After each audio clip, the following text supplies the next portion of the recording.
Hello students. Last video में आपने MCQs practice किए थे, लेकिन क्या आप क्वेश्चन पेपर के सबसे चैलेंजिंग सेक्शन के लिए तैयार हैं? Welcome to part one of the assertion reason series for chemical reactions and equations. ये series specially CBSE and Uttarakhand board students के लिए क्यूरेट की गई है। बहुत सारे स्टूडेंट्स यहाँ गलती करते हैं, लेकिन आज हम वही एग्जैक्ट लॉजिक प्रैक्टिस करेंगे जो बोर्ड एग्जाम्स में आपसे एक्सपेक्ट किया जाता है। अगर अभी तक सब्सक्राइब नहीं किया है तो सब्सक्राइब कीजिए ताकि पार्ट 2 मिस ना हो जाए।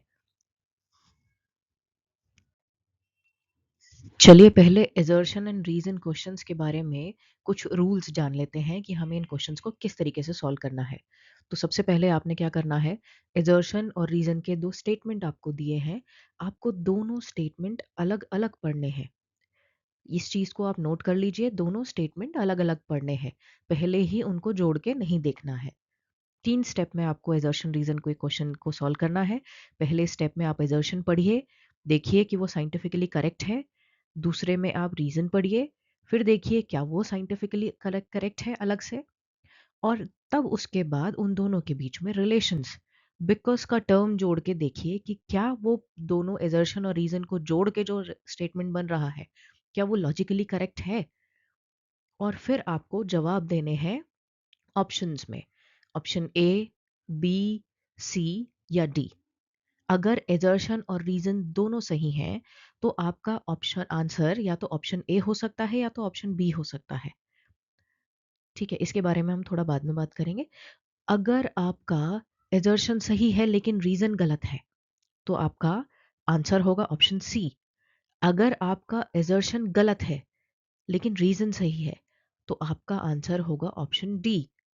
लेकिन अगर एजर्शन और रीजन दोनों सही है तो आपको फिर आगे देखना है कि क्या रीजन एजर्शन को सही एक्सप्लेन करता है। अगर हाँ तो ऑप्शन ए आंसर है, लेकिन अगर सही एक्सप्लेनेशन नहीं देता रीजन एजर्शन का तो आपका आंसर ऑप्शन बी होगा। इसे आप क्विकली नोट कर लेंगे और ये आपकी एजर्शन रीजन क्वेश्चन को सॉल्व करने में हेल्प करेगा। चलिए पहले क्वेश्चन की तरफ बढ़ते हैं। एजर्शन देखते हैं, burning of magnesium ribbon in air is a chemical change. यानी अगर हम मैग्नीशियम रिबन को एयर में बर्न करें तो वो केमिकल चेंज होगा।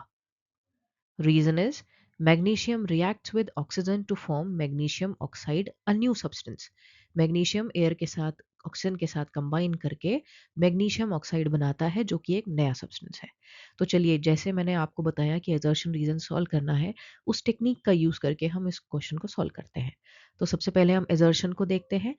तो assertion is correct, scientifically correct, burning of magnesium ribbon in air is a chemical change and reason is also correct. अब हम देखते हैं क्या बर्निंग ऑफ मैग्नीशियम रिबन और ये जो रीजन है इनके बीच में कोई कनेक्शन है। तो बर्निंग ऑफ मैग्नीशियम रिबन को केमिकल चेंज कहते हैं क्योंकि केमिकल चेंज की डेफिनेशन से अगर हम देखें तो कोई नया सब्सटेंस बनना चाहिए। दो अलग अलग रिएक्टेंट्स के मिलने से कोई नया सब्सटेंस बनना चाहिए और यहाँ पे एक नया सब्सटेंस मैग्नीशियम ऑक्साइड बन रहा है, तो that's why it's a chemical change. तो हमारा आंसर है ऑप्शन ए। लेकिन उससे पहले हम एक वीडियो देख लेते हैं। देखिए, burning of magnesium ribbon in air. देखिए, जब मैग्नीशियम रिबन ऑक्सीजन में बर्न करता है तो ये ब्राइट वाइट कलर की फ्लेम निकलती है। तो हमारा आंसर है ऑप्शन ए। चलिए अब सेकंड क्वेश्चन की तरफ बढ़ते हैं। Assertion is respiration is an exothermic reaction. Respiration जो होता है वो एक एक्सोथर्मिक रिएक्शन होता है। एक्सोथर्मिक यानी ऐसी रिएक्शन जिसमें हीट लिबरेट होती है, हीट बाहर निकलती है। रीजन कहता है energy is release in the form of heat during the breakdown of glucose, कि जब ग्लूकोज को तोड़ा जाता है तो उसके टूटने से एनर्जी हीट की फॉर्म में रिलीज होती है। तो दैट्स वाई हम कहते हैं कि respiration is an exothermic reaction. तो एजर्शन भी सही है, रीजन भी सही है और रीजन एजर्शन को अच्छे से एक्सप्लेन करता है। ये देखिए, ये एक छोटा सा वीडियो है एक्सोथर्मिक रिएक्शन का। चलिए अब क्वेश्चन नंबर 3 की तरफ बढ़ते हैं। Assertion says corrosion of iron is commonly known as rusting. यानी आयरन का कोरोड होना रस्टिंग कहलाता है। Reason is Corrosion is a process where metals are eaten up by the action of air, moisture or chemicals. तो by definition corrosion का मतलब ही होता है एयर, मॉइस्चर या केमिकल्स की वजह से मेटल्स का खराब होना। तो एजर्शन भी सही है, रीजन भी सही है और एजर्शन रीजन के साथ रिलेट करता है। तो हमारा आंसर होगा option A. Now question number 4, assertion, the reaction MnO2 plus 4HCl gives MnCl2 plus 2H2O plus Cl2। ये जो रिएक्शन है is a redox reaction and reason says MnO2 is reduced and HCl is oxidized। तो by reaction हमने by definition हमने समझा है कि redox reaction वो होती है जिसमें रिडक्शन और oxidation side by side simultaneously होता है। तो रीजन बिल्कुल एग्जैक्टली एक्सप्लेन करता है इस रिएक्शन को, इस एजर्शन को। तो इसीलिए हमारा आंसर होगा ऑप्शन ए। अब हम बढ़ते हैं क्वेश्चन नंबर 5 की तरफ। Assertion says decomposition of silver chloride is used in black and white photography. यानी सिल्वर क्लोराइड की डिकम्पोजिशन रिएक्शन का इस्तेमाल हम ब्लैक एंड व्हाइट फोटोग्राफी में करते थे। तो रीजन कहता है light energy is use to decompose AgCl into silver and chlorine. तो इसको देखिए यहाँ पे डिकम्पोजिशन दिखा रहे हैं कि लाइट एनर्जी का इस्तेमाल करके AgCl टूट रहा है Ag और Cl2 में। तो जिस भी रिएक्शन में रिएक्टेंट टूटता है तो उसे हम डिकम्पोजिशन रिएक्शन कहते हैं। तो एजर्शन भी सही है, रीजन भी सही है और एजर्शन रीजन के साथ रिलेट कर रहा है। तो answer will be option A. अब देखते हैं 6th question. Assertion says a skeletal chemical equation is always balanced। कि जो skeletal chemical equation होती है वो हमेशा balanced होती है। रीजन कहता है the number of atoms of each element on both sides is not necessarily equal in a skeletal equation। अब जैसे मैंने आपको बताया assertion को अलग समझना है, रीजन को अलग समझना है। तो assertion कहता है skeletal chemical equation is always balanced। तो आप अगर आपको याद होगा स्केलेटल केमिकल इक्वेशन मैंने बताया था MCQ वाले वीडियो में कि केमिकल इक्वेशन जिसमें हम बिना किसी नंबर ऑफ मोल्स के लिखते हैं कि कितने वाटर जोड़ दिए या कितने कोई और मॉलिक्यूल जोड़े हैं।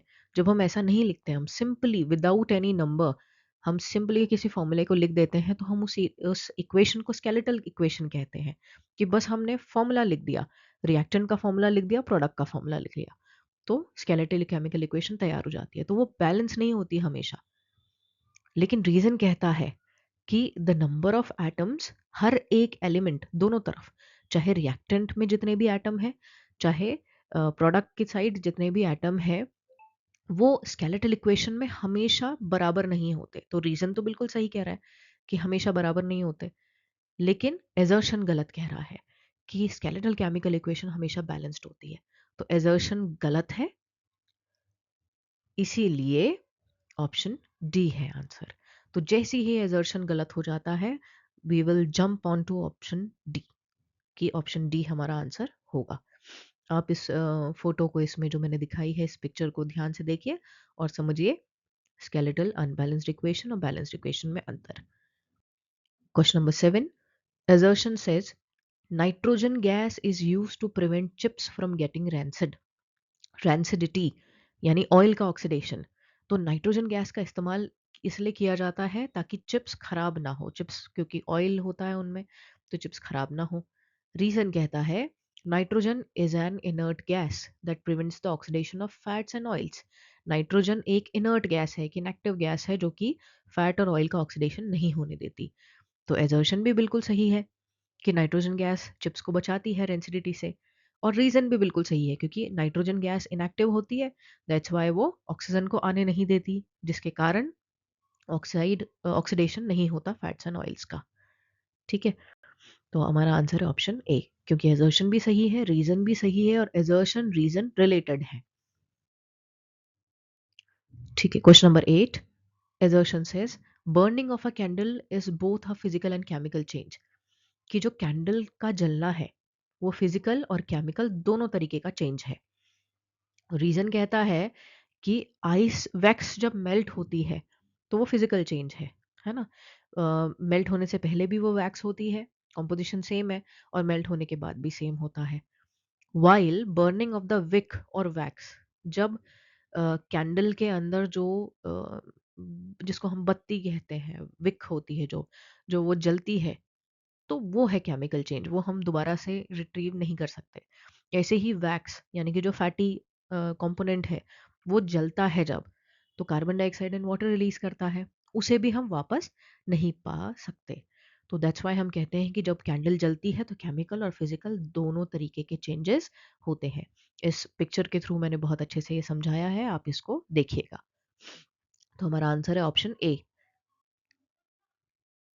नाइन्थ क्वेश्चन, एजर्शन कहता है when quick lime is added to water, quick lime यानी कैल्शियम ऑक्साइड, जब कैल्शियम ऑक्साइड में पानी मिलाया जाता है, it produces a hissing sound and heat, वो एक हिस जैसा साउंड प्रोड्यूस करता है और साथ में हीट भी लिबरेट करता है।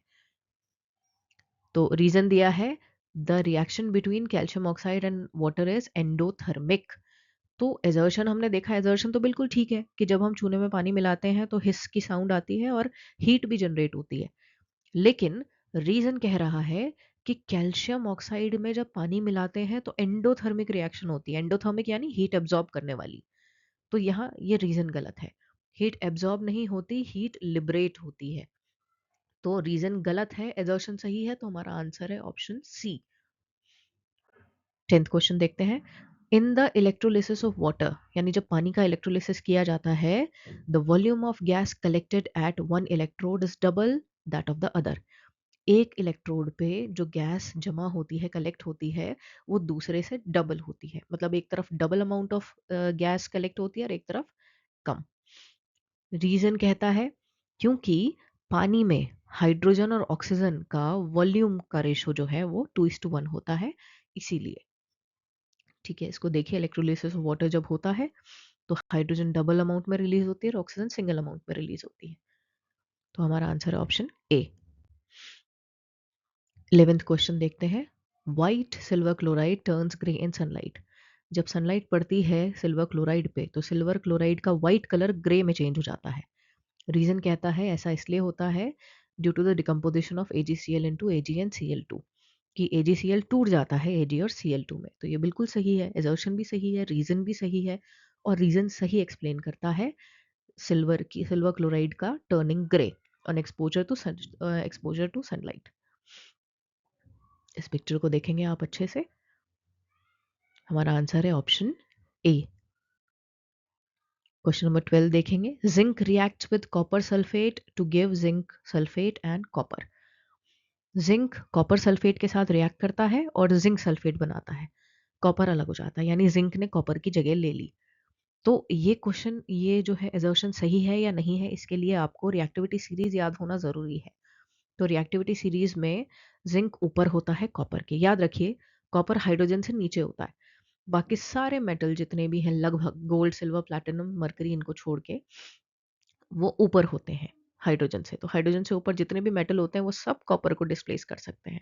तो एजर्शन बिल्कुल सही है। रीजन कहता है zinc is more reactive than copper, तो रीजन भी बिल्कुल सही है, अपने आप में एक स्टेटमेंट है कि जिंक जो है वो कॉपर से ज्यादा रिएक्टिव होता है, इसीलिए जिंक कॉपर को धक्का मार देता है कॉपर सल्फेट के सॉल्यूशन में। तो हमारा आंसर है option A. Question number 13, brown fumes are produced when lead nitrate is heated, जब लेड नाइट्रेट को हीट किया जाता है तो ब्राउन कलर के फ्यूम्स निकलते हैं, तो बिल्कुल सही है। और रीजन कहता है nitrogen dioxide gas is released during the thermal decomposition, कि जब थर्मल डिकम्पोजिशन होता है लेड नाइट्रेट का, यानी जब हीट के थ्रू डिकम्पोजिशन होता है तो नाइट्रोजन गैस प्रोड्यूस होती है, नाइट्रोजन डाइऑक्साइड गैस प्रोड्यूस होती है। तो बिल्कुल सही है, एजर्शन भी सही है, रीजन भी सही है, और ब्राउन फ्यूम्स का निकलना भी सही रीजन दिया है इसका। हमारा आंसर है ऑप्शन ए।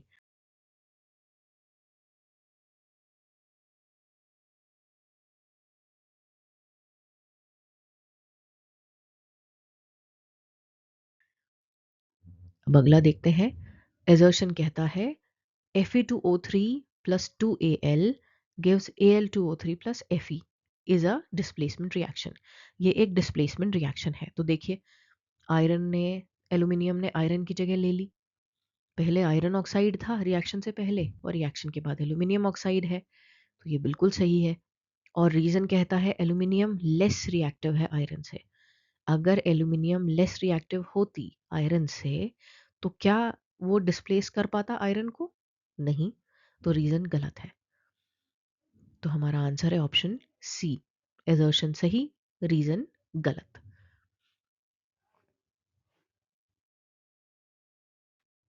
चलिए अब क्वेश्चन नंबर 15 देखते हैं। एजर्शन कहता है copper does not react with dilute HCl।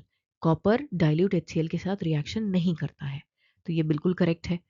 Reason कहता है copper is placed below hydrogen in the reactivity series. Copper hydrogen से नीचे होता है रिएक्टिविटी सीरीज में, तो दोनों स्टेटमेंट अपने आप में ठीक है। और रीजन भी बिल्कुल करेक्ट है कि कॉपर HCl के साथ रिएक्ट इसलिए नहीं करता क्योंकि वो हाइड्रोजन से नीचे होता है, तो ये बिल्कुल करेक्ट है, इसीलिए हमारा आंसर है ऑप्शन ए। 16th क्वेश्चन देखते हैं। Rancidity is a reduction process. Rancidity एक रिडक्शन प्रोसेस है, ये बिल्कुल गलत है। रेंसिडिटी एक ऑक्सीडेशन की प्रोसेस है। एजर्शन गलत है, तो यहाँ पे हम सीधे समझ जाएंगे कि हमारा answer will be option D. Assertion देखिए 17th क्वेश्चन का।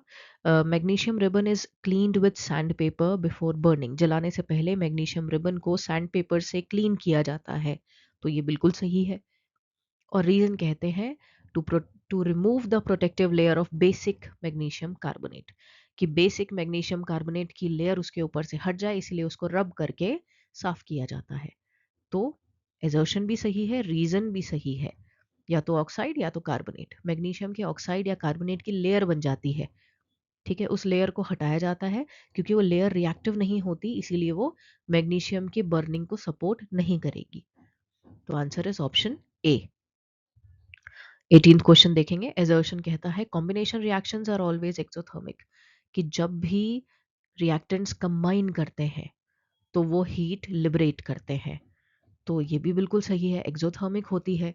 क्योंकि जब रिएक्टेंट्स कंबाइन करते हैं तो उनमें बॉन्ड बनता है, और जब बॉन्डिंग होती है तो एनर्जी रिलीज होती है। रीजन वही कह रहा है, energy is usually released when new bonds are formed. Energy release होती है जब नए बॉन्ड बनते हैं, ठीक है। इस पिक्चर में आपको बहुत अच्छे से समझाया है इसे, तो हमारा आंसर है option A. Question number 19। Precipitation reactions produce insoluble salt. जब भी प्रेसिपिटेशन रिएक्शन होती है तो इनसॉल्युबल सॉल्ट बनते हैं। तो देखिए, क्योंकि रेत पानी के साथ रिएक्ट नहीं करती, इसीलिए रेत नीचे बैठ जाती है। तो आप समझेंगे कि इनसॉल्युबल जब भी कोई चीज होगी तो वो नीचे बैठ जाएगी, सेटल डाउन हो जाएगी, तो उसी को हम बोलते हैं प्रेसिपिटेशन। एजर्शन बिल्कुल सही है। रीजन कहता है कि एक्वस सॉल्यूशन में जो आयंस होते हैं they react to form a solid that settles down. Aqueous solution यानी जब भी हम किसी सॉल्यूशन की बात करते हैं जिसमें पानी होता है, कंपाउंड के साथ पानी मिला होता है, तो उसमें जो भी आयंस बनते हैं वो एक दूसरे के साथ कंबाइन करते हैं, एज अ रिजल्ट सॉलिड बनते हैं, और वो सॉलिड धीरे धीरे करके ग्रेविटी के इन्फ्लुएंस में सेटल डाउन हो जाते हैं। तो रीजन भी बिल्कुल करेक्ट है और सही एक्सप्लेनेशन दे रहा है एजर्शन का, कि प्रेसिपिटेशन इसी कारण से होता है, सॉलिड की फॉर्मेशन के कारण से। तो यानी प्रेसिपिटेट क्या है? सॉलिड है। तो हमारा answer will be option A. 20th question देखते हैं। Photosynthesis is an endothermic reaction. Photosynthesis एक एंडोथर्मिक रिएक्शन है। अब एंडोथर्मिक रिएक्शन क्या होती है? ऐसी रिएक्शन जिसमें हीट एब्जॉर्ब की जाती है।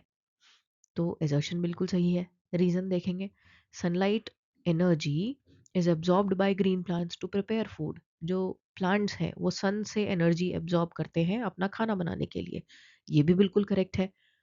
तो एजर्शन भी करेक्ट है, रीजन भी करेक्ट है, और फोटोसिंथेसिस को एंडोथर्मिक रिएक्शन इसीलिए कहा जाता है क्योंकि प्लांट्स खाना बनाने के लिए सन की एनर्जी एब्जॉर्ब करते हैं। तो हमारा आंसर है option A. Question number 21। All decomposition reactions are endothermic. सारी की सारी डिकम्पोजिशन रिएक्शंस एंडोथर्मिक होती है, ये बिल्कुल करेक्ट है, ठीक है। एंडोथर्मिक यानी हीट एब्जॉर्ब करने वाली। जब तक आप हीट नहीं देंगे तब तक आप किसी भी कंपाउंड को तोड़ नहीं सकते। बॉन्ड्स को तोड़ने के लिए हीट की जरूरत पड़ती है। हीट बोले या एनर्जी की ज़रूरत पड़ती है। Reason is decomposition requires energy in the form of heat, light और इलेक्ट्रिसिटी। डिकम्पोज़िशन यानी किसी भी चीज़ को तोड़ने के लिए एनर्जी चाहिए, चाहे वो हीट की फॉर्म में हो, चाहे वो लाइट की फॉर्म में हो, चाहे वो इलेक्ट्रिसिटी की फॉर्म में हो। रीज़न भी बिल्कुल करेक्ट है और असर्शन को सपोर्ट करता है रीज़न। ठीक है, तो हमारा आंसर होगा ऑप्शन ए। 22nd क्वेश्चन की तरफ बढ़ते हैं। Assertion says burning of natural gas is a decomposition reaction. जब नेचुरल गैस जलती है एलपीजी सीएनजी तो डिकम्पोजिशन होता है। तो और रीजन कहता है methane reacts with oxygen to produce CO2 and water. Methane oxygen के साथ रिएक्ट करता है और CO2 और वाटर बनता है। तो यहाँ पे देखिए मीथेन गैस ऑक्सीजन के साथ रिएक्ट कर रहा है, CO2 और H2O बन रहा है। तो हमारा आंसर है ऑप्शन डी, क्योंकि burning of natural gas decomposition reaction नहीं है। Burning of natural gas oxidation reaction है या कॉम्बिनेशन रिएक्शन है।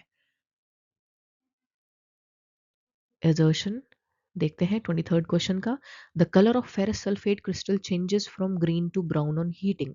जब हम फेरस सल्फेट के क्रिस्टल्स को हीट अप करते हैं तो सबसे पहले तो उसका जो ग्रीन कलर है जो कि वाटर ऑफ क्रिस्टलाइजेशन के कारण है वो गायब होता है। आपने कॉपर सल्फेट में भी देखा होगा। अ, मेरे चैनल पे जाके आप वीडियोस देखिए। कॉपर सल्फेट को जब हम हीट अप करते हैं धीरे धीरे करके उसका ब्लू कलर गायब होता है और वो वाइट अमॉर्फस सॉलिड में चेंज हो जाता है। क्रिस्टलाइन और अमॉर्फस क्या होते हैं? क्रिस्टलाइन यानी क्रिस्टल शेप के और अमॉर्फस यानी जब उसका क्रिस्टलाइन शेप गायब हो जाता है। तो जो वाटर ऑफ क्रिस्टलाइजेशन है उसी के कारण कॉपर सल्फेट का कलर भी था, उसी के कारण उसका क्रिस्टल भी था। ऐसे ही फेरस सल्फेट में भी है। जितने भी क्रिस्टलाइन सॉल्ट्स होते हैं, इनका जो क्रिस्टलाइन स्ट्रक्चर होता है और इनका जो कलर होता है, वो वाटर ऑफ क्रिस्टलाइजेशन के कारण होता है। तो और जैसे-जैसे हम इसे और हीट करेंगे, तो आयरन ऑक्साइड बनेगा और आयरन ऑक्साइड का कलर होता है ब्राउन। तो असर्शन बिल्कुल सही है। रीजन क्या कहता है? Loss of water of crystallisation and formation of ferric oxide occurs. क्योंकि वाटर ऑफ क्रिस्टलाइजेशन हट गया है और साथ ही साथ फेरिक ऑक्साइड बना है, जिसके कारण फेरस सल्फेट का कलर ग्रीन से ब्राउन हो जाता है। तो एजर्शन भी सही है, रीजन भी सही है और रीजन एजर्शन को सपोर्ट करता है। तो इसीलिए हमारा आंसर होगा ऑप्शन ए। 24th क्वेश्चन देखते हैं। ये देखिए, पहले आप रिएक्शन देख लीजिए, है ना।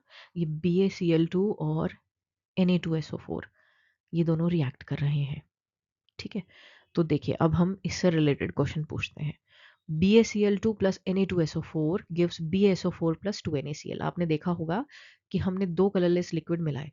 दो कलरलेस लिक्विड मिलाने के बाद हमें मिला एक सॉलिड प्रेसिपिटेट BaSO4 और NaCl जो कि पानी में सोल्यूबल होगा।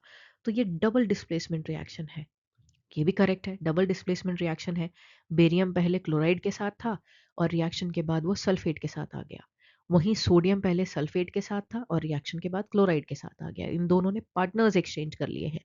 तो that's why it is a double displacement reaction. Reason is there is an exchange of ions between the reactants.